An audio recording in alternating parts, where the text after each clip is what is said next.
I was actually concerned. I saw last week's with Brant wrapping the, what was it, the books of the Bible? That's really loud. So I was actually a little bit nervous because I have some embarrassing things in my past as well. I think we kind of all do. But I'm excited to be here with you guys. We're going to be speaking out of the book of Job, looking at the book of Job tonight. And I don't know if you've ever read the book of Job, but I think the first time that I read it, I would have been probably my sophomore year in high school. I'm trying to remember what that girl's name was. It was a girl that I liked, and she dumped me. But I don't remember her name, so I guess it really doesn't matter. And that's the point of why I read the book of Job, because so many things that we go through in life are difficult, right? I mean, just getting up in the morning when you're 14 years old is like a nightmare. Because you just went to bed at 2:30, and you got to get up at 6, and girls usually before then because school starts at 7:30, right? So I get it. I totally understand. But it's interesting, as we look through the book of Job, I got to tell you, it's probably one of the most helpful books I've ever read in my life in the Bible. And yeah, it's in the Old Testament too. How about that? The Old Testament isn't just dusty old stories. They are old stories, but they have very, very important things that we can learn from them. But I like to read the book of Job when I'm going through difficult times, because his life, which we're going to look at tonight, we are going to go from chapter 1 through to chapter 42 in exactly 30 minutes. Yeah, buddy. So either I'm going to talk really fast or I've summarized it a lot, which I have. But we're going to cook through it. We'll get through it. No big deal. All right, so chapter 1. And I'm only going to read a few verses, but I'm really stoked at the ones that got read to you, because that is out of the end of the book. And I don't want to steal my own thunder, but that is God talking to Job out of a whirlwind. Now, I don't know about you guys, but if somebody started talking to me out of a whirlwind, I think I'd be a little bit nervous. Maybe just a little bit. So before I get ahead of myself, though, let's start in chapter 1. Let's go all the way back to the beginning. Job says in the book of Job that he was the most powerful man in the East at that time. He was a very wealthy man, extremely wealthy. I can't emphasize how wealthy, extremely powerful, had a lot of pull with people. Okay, so that's who this guy is. So it's interesting because we don't ever think about, and I'm shifting gears, so just bear with me. My mind is ADHD big time, so you have to just kind of keep up. Satan and all of the other angels have to report to God. And you're probably thinking, wait, how do we get off onto Satan from Job? Just hang on, we'll get back to Job. Hang on. So Satan has to report to God. Okay? Don't think that Satan is like just as powerful as God, or he's like God's nemesis. Satan is really nothing. Really. I mean, God is going to fully and completely destroy him, defeat him. Soon, hopefully. In God's mind, because he's outside of time and space, it's already happened, but we're not going to go there. So anyway, so Satan has to come before the Lord and answer to God to what he's doing. And he says, I've been walking around in the earth and, looking at things and messing things up, really. And God says, hey, have you considered my servant Job? He's my boy, right? He's my guy. He worships me, he follows me, he loves me. And Satan's like, yeah, look at what you've given him. I'm going to read to you what Job had. This is in Job chapter 1, verses 2 and 3. Well, yeah, but it's spelled the same. It's like Daryl can also be pronounced Durrell. Job. You can call him Job if you want to. I'm pretty sure he'd be okay with that too. It's spelled the same. So, Job, chapter 1, verses 2 and 3 says this: there were born to him 7 sons and 3 daughters. This man had 10 children. And back then, to have 7 sons was like, whoa! It was awesome. And 3 daughters, I'm sure they were awesome as well. And it continues, it says, he possessed 7,000 sheep. 7,000 sheep. That's a lot. 3,000 camels. 500 yoke of oxen. And if you know what a yoke of oxen is, it's at least 2. So he's got at least 1,000 oxen, okay? And 500 female donkeys. And that doesn't count the male donkeys or the baby donkeys, just 500 female donkeys.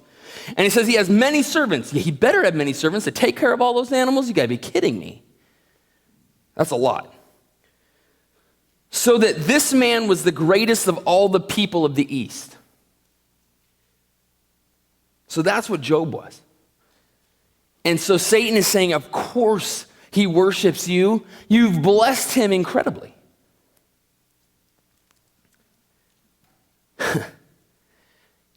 And so God says, you know what? I'll let you test him. You go ahead and test his faith for me. Just don't touch him. And so in one day, Satan caused the enemies of Job to come, and he lost everything.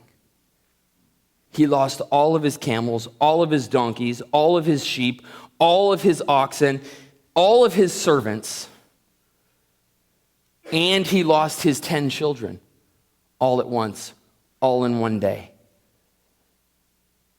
He lost it all. And it's interesting because at the end of this chapter, in verses 20 and 21, 20 through 22, in Job, chapter 1, Job, it says this: and then Job arose, and he tore his robe, and he shaved his head, and fell on the ground, and worshiped.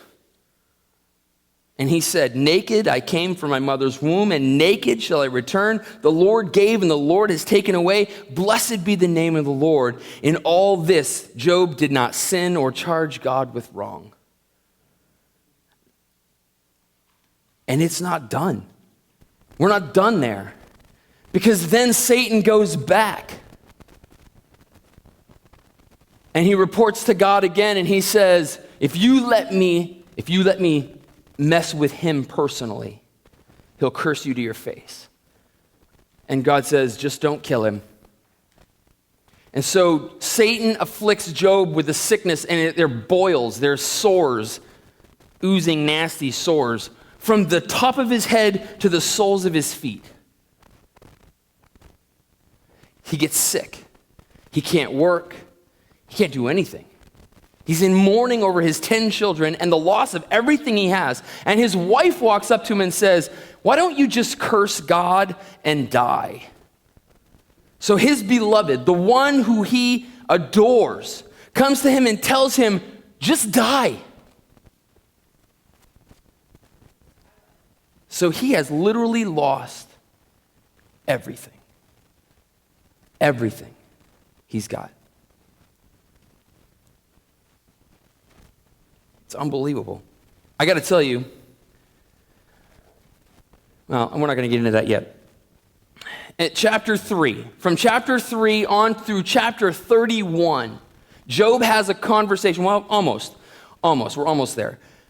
He basically has 3 friends come and spend time with him. And you got to remember, this guy is a powerful man. He's the most powerful man in the East at this time, so he's got influential friends, right? His friends come, they see him in mourning. And I know they get a bad rap. I've heard this many, many times, that his friends, were bad friends. Number one, they actually went to their friend when he was in need, when he was hurting. I got to tell you, sometimes it takes a lot for me to do that because I don't know what to say, right? When your friend is hurting, somebody dies in their family, you don't know what to say. You're just like, you just want to kind of be there beside him to support him, right? I mean, at least that's how I am. And that's a good thing. And these three guys came and they did it, and they sat in mourning for 7 days with him. For 7 days, they sat in silence because they cared about Job. So these are these three friends. And then they opened their mouths. And that was the problem. They started trying to figure out and talk to Job about what he had done wrong. And starting at the beginning of chapter 3, Job actually curses the day he was born. So yeah, he started out good. He started out almost like every kind of cookie cutter Christian, you're supposed to act a certain way when bad things happen, right? You're expected as a Christian to act a certain way. Am I right? Yes? Okay. Because we're supposed to, right? Let me tell you something.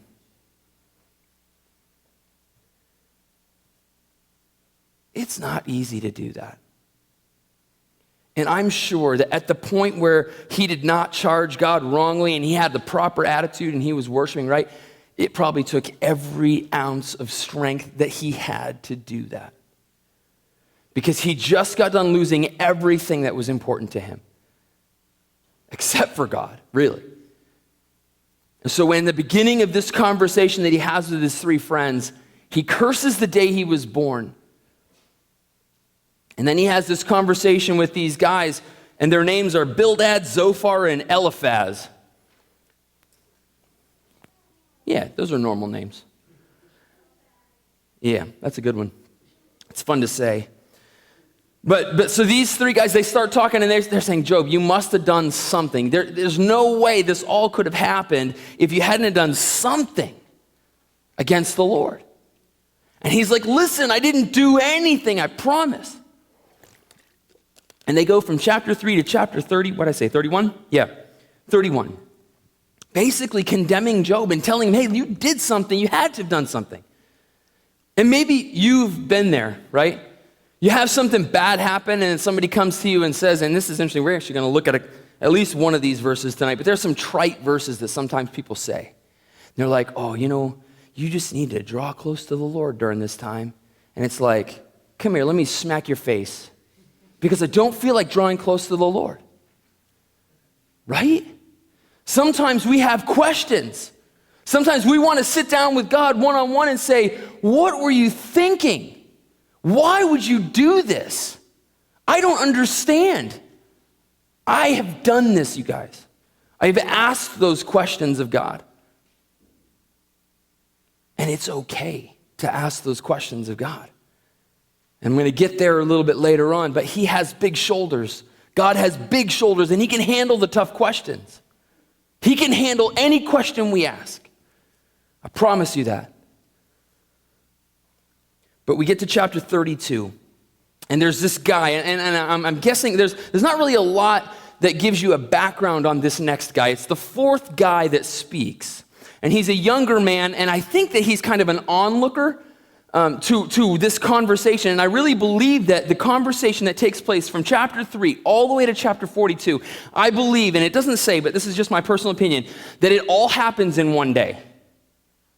I think that whole conversation between Job and his three friends, and then Elihu, which is the next guy we're going to talk about, and then God, I think the whole thing takes place in one day. Probably a matter of a few hours, 4 hours, maybe 5. Because if you sit down and you read the book of Job, if you're a slow reader, it would take you about 4 hours, 5 hours. If you're like me, it takes about 6 hours. But that's okay. So it takes a while. So this conversation probably took about a day. So Elihu, he's at the end of himself. He's just like, I've listened to these old farts, these three guys condemn Job, and I completely disagree. But he's a younger man, and he actually says, I'm a younger man, and I don't want to overstep my bounds with my elders, which, by the way, there's a lesson in that. No matter what your elders are saying, you need to listen. You need to listen. And it's not easy sometimes to listen, because we want to vindicate ourselves. We want to be right. We want to defend ourselves. But sometimes we just need to listen, really. So Elihu, he listens and he says, no, you know what? I can't hold it anymore. So he actually rebukes these older three guys, his friends, Job's friends, and then he actually condemns Job too for being arrogant in his answering and saying that he hadn't done anything wrong. Because really, how many of us can say we've never done anything wrong? None of us. You can't. You put your hand down. Every one of us have done something wrong. Every one of us. Right? And so Elihu kind of gets onto Job for that. And then he praises the Lord. But the way he praises the Lord for what happened is a kind of an arrogant way. And I kind of want to, we're at chapter 38 now. And I want to spend some time here, which we do have. Yes. So in chapters 38 to 41, we have a really intense conversation because God addresses Job. Okay? And I'm not sure if the other guys hear what's going on between Job and God, but the reality is Job doesn't say a lot. And we're going to look at a little bit of what Job says, but I do want you to look there. If you have a Bible, please open up to Job chapter 38. I think that Job here is kind of like he's going through an extremely terrible time. Extremely terrible. Lost everything. Lost his spouse, lost his children, lost all of his possessions, lost his health, lost everything. And I think that we sometimes, when we look at that, we're like, yeah, whatever. But put yourself in Job's shoes, okay? Put yourself in his position. You just lost everything. You lost everything. Your whole family, everything that you have, and you're sick. You've lost it all. Put yourself there. Just for a second, I want you to think about it. My guess is that even if initially your thought is out of Job 1, 20 through 22, where he says, naked came I out of my mother's womb, and naked shall I return. The Lord gave, and the Lord takes away. Blessed be the name of the Lord. That's not going to last long. Because when you ask questions and sometimes you don't get answers, you get angry. Right? How many of you guys don't like to not have answers to your questions? How many of you guys have, okay, let's start with this first. How many of you guys have questions? Deep questions about life? All right. None of the junior hires are raising their hand. That's okay. You'll get there. It's okay. No, that's not true. Some of the junior hires are. I'm just kidding you guys. Sorry. How many of you guys like to have answers to your questions? It's important to you to have answers. Good, that's good. Most of us do. Most of us want answers. We desire to know the whys and the wheres and the hows and all of that. And that's good, that's healthy. We're supposed to be able, God made us with the desire to learn and the desire to understand. So don't feel badly about that. That's a good thing.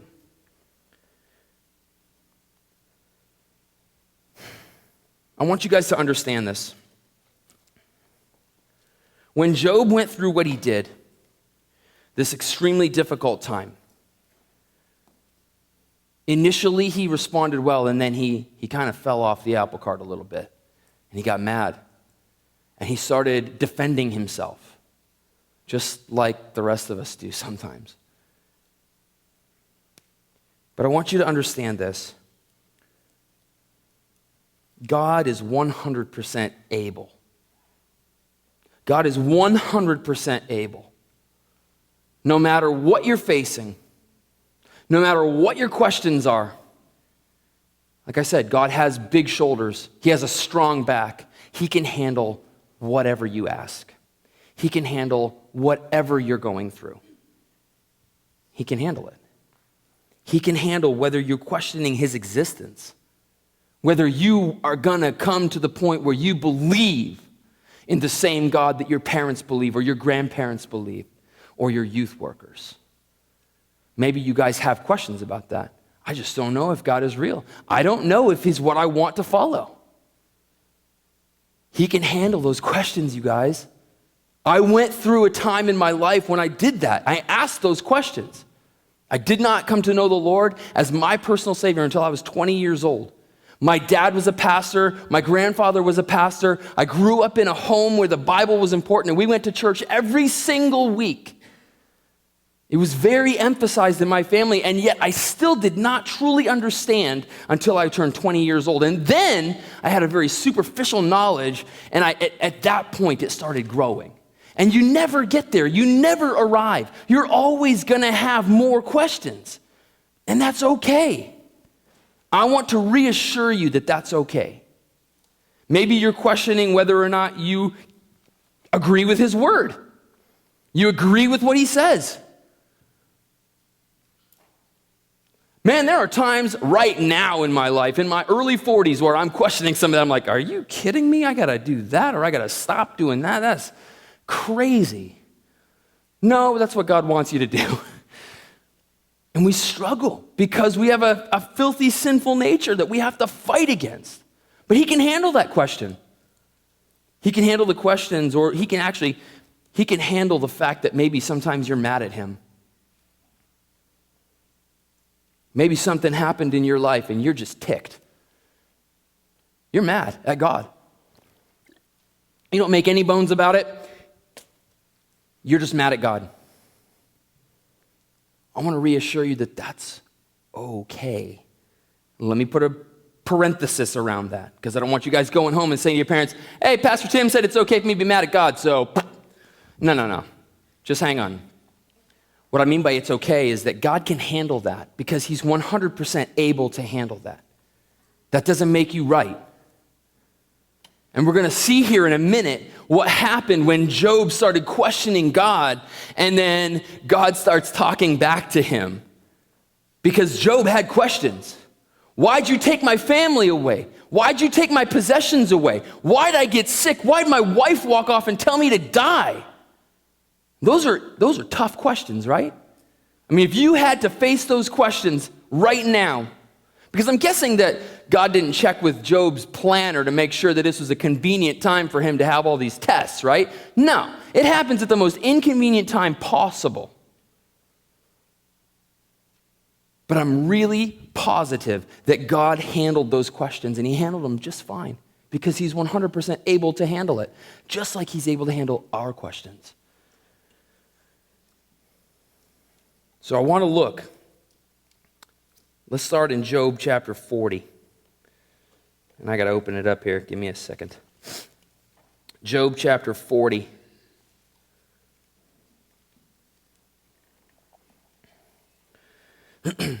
Actually, no, let's go back. We're going to go back to chapter 38. So if you flipped a page, flip it back. So here we go. We're in chapter 38. I want you to understand Job was pretty respectful in the way that he addressed God. Job was pretty respectful even in the way that he addressed his friends who were condemning him, though he did get pretty heated. Excuse me. But in verse 1 of chapter 38, I love this. Then the Lord answered Job out of the whirlwind, and he said, who is this that darkens counsel by words without knowledge? In other words, this is a really nice way of saying because I believe God, when he addressed Job, he was pretty calm. Because he loved Job. He didn't come down with him with a hammer, boom, you idiot. But that's kind of what he's saying. Who is this that's addressing me with words and not knowledge?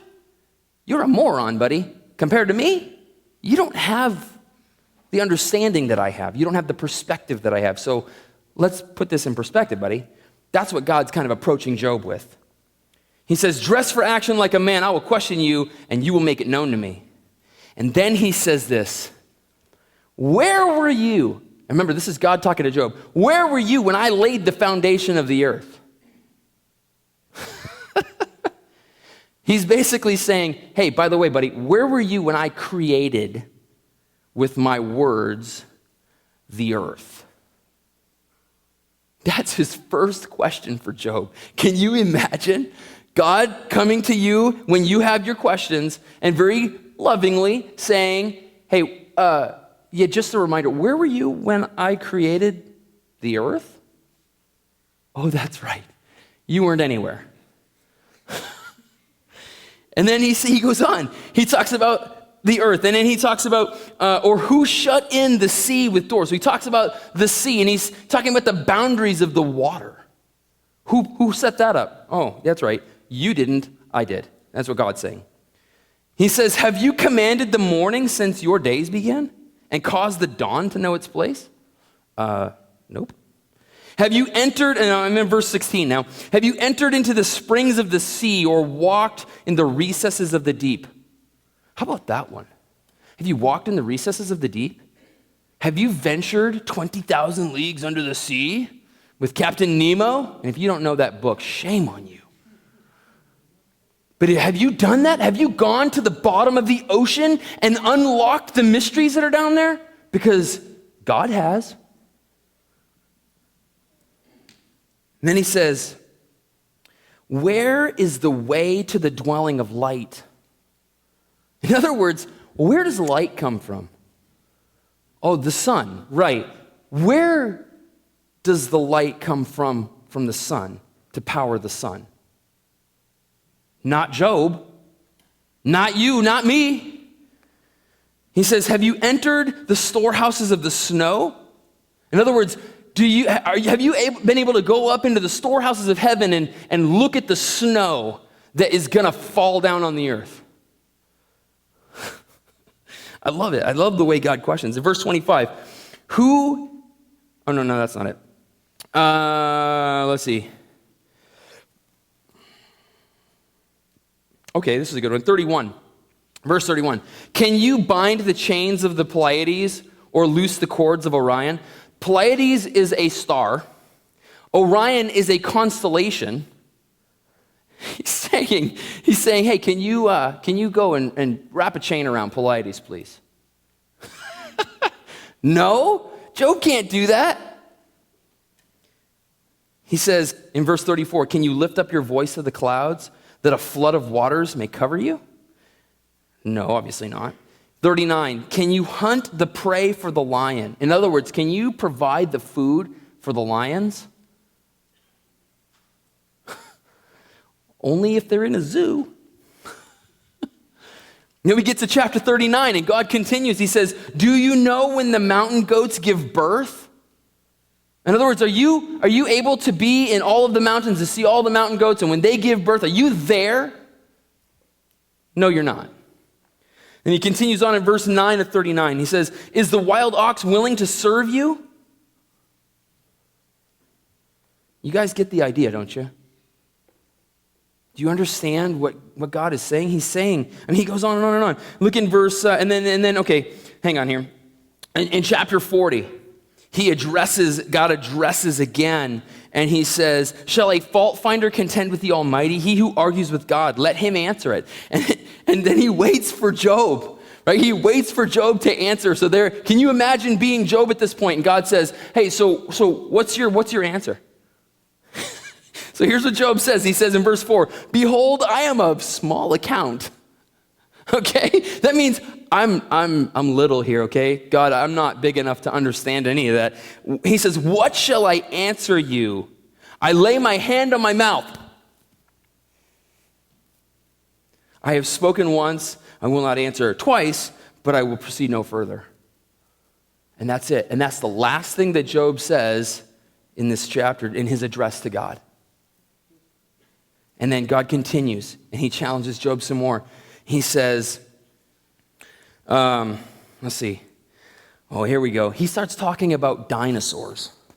Daryl's pretty stoked on dinosaurs. If you want to talk to Daryl about dinosaurs, he's got a thing that he's pretty stoked on this summer. But he starts talking about dinosaurs and how huge and awesome the dinosaurs are and the fact that he made them and Job didn't. And the point of it is, when you get down to chapter 42, Job starts confessing.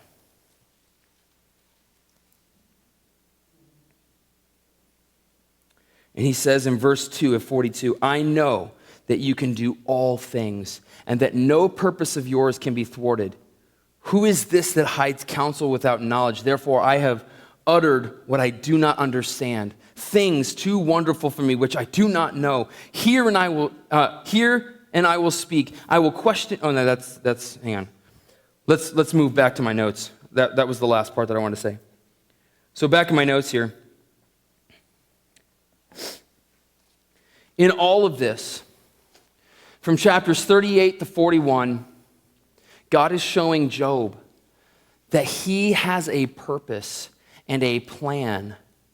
And even though we might go through temporary torment, temporary trials, and they can be of the worst kind, and I mean the worst kind, they're temporary. They're temporary. The reality is, we have really no idea what God's purpose in some of the things that happen to us. We have no idea what that is. And it's okay to ask questions. I can't reiterate that enough because God is our Father. And he wants to hear from us, even when our hearts are broken and we're in unbelievable pain. He wants to hear from us because he loves us, just like he loved Job. And the fact that he allowed Job to go through this, maybe, and I'm guessing that there's a whole lot of reasons. First one probably was to show Satan that he can't control people. Don't let him. That's a side note. That's not in my notes, but that's a side note. Don't let Satan control you. He doesn't have the strength to do it if you're willing to allow the Lord to give you the strength to stand against him. But maybe beyond that, this maybe, and I'm guessing that there are a lot of more other reasons, but maybe the only reason for Job going through this is to teach you and I a lesson about the purpose and the will of God. And how awesome he is, and the fact that even through all that awesomeness, he loves us, and he wants us to give ourselves to him. So his desire is for us to do his will. And I know that I mentioned earlier that there are some verses that people like to share when you're going through a tough time. You know, your boyfriend or your girlfriend breaks up with you, or you wreck your favorite car, or you lose the job that you love, or a friend stabs you in the back, and you're just like, what is going on? Why is this happening to me? I didn't do anything to deserve this, right? And people give you these little trite answers, right? And I use that word very carefully because they're not really trite when you really focus and study them out. But Romans 8:28 is a good one. People say this all the time. When people are going through a tough time, they're like, oh, you know, Romans 8:28, we know that those who love God, all things work together for good, for those who are called according to his purpose. And yeah, that's very true. But sometimes that's not what you want to hear, right? And sometimes it just makes you mad. It's like, you know what? You're not going through anything remotely like what I'm going through. I don't want to hear that from you. It doesn't make it any less true, right? Because God's word is true. But sometimes it's just tough to listen to that because you're just like, I'm not ready for that. Or how about Psalm 37, verse 4? Delight yourself in the Lord, and he'll give you the desires of your heart. Right, my desire was not to lose my girlfriend or my boyfriend or to crash my car or to have my friends stab me in the back. Thank you very much. Let me tell you something.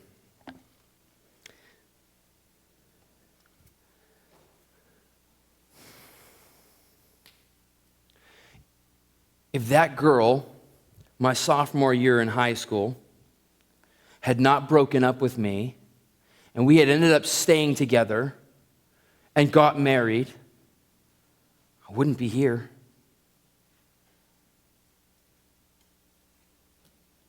I wouldn't be here.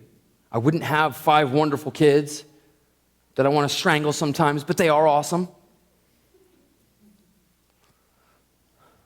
Right? I wouldn't.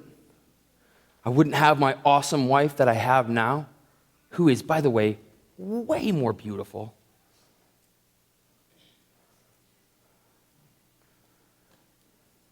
God knew what he was doing. Did it hurt me when I was 15? Absolutely. Did I think the world was going to end? Absolutely. Did I have questions for God? You bet I did. I was ticked. I didn't feel like I deserved it. But God knew what he was doing because he knows the end from the beginning. He sees my life in its entirety, and he says, yeah, that girl's not good for you. I'm gonna take her out of the equation, and I know it's gonna hurt for a little while. And I want you to come to me, and I want you to share your emotion with me. Even if you're angry, I want you to come to me because I love you.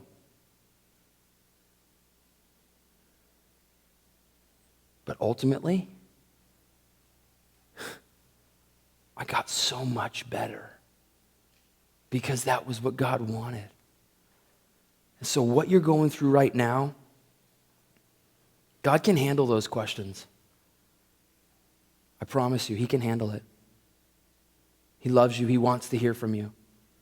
But don't forget about Job. Don't forget about what God told Job. Because the reality is, it applies to every one of us too. We are so small.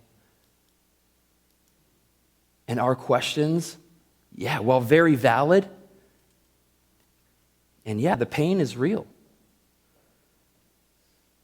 In the big scheme of things, in God's purpose and his will, it'll be okay. I promise you. Even if it's difficult, even if your whole life is difficult, it'll be okay. Because God wants the eternity. Remember, this life is the dream, and eternity is real. I think we've got it backwards in our heads. So anyway, I want to reassure you that God is big enough to handle your questions. The real question is, will you allow him to use you or use these times to build you to be the person you're meant to be?